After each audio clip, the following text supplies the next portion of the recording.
komandası Şamaxı ilə oynayır. Tovuz Turan futbol komandası hər zaman öndə olub, Tovuzun adını hər zaman yüksəklərdə daşıyıb və hər zamanki kimi 5 ildir artıq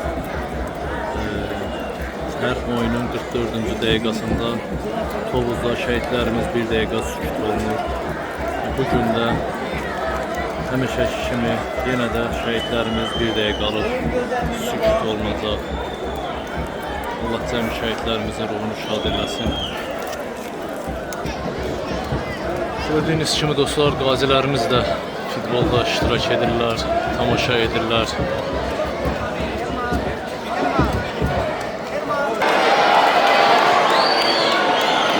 Gördüğünüz kimi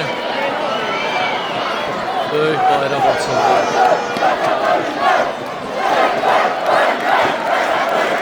Ve 1 dəqiqəlik sükutdur dostlar, gördüğünüz kimi.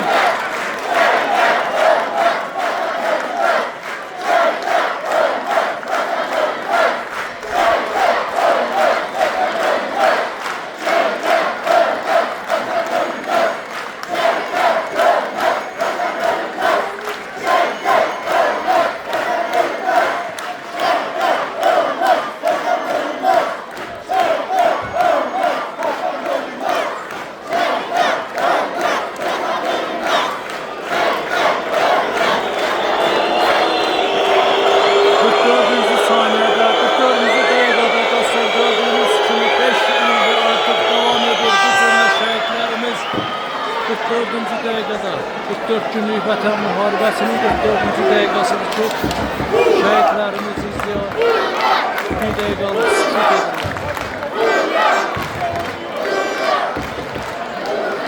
Hər kəs ayaqdadır. Hər kəs şəhidlərimizi 1 dəqiqə sükut üçün ayağa qalxır. Allah cəmi şəhidlərimizin ruhunu şad eləsin və şəhidlərimizə bu cür dəyər verən insanlara Allah değer versin.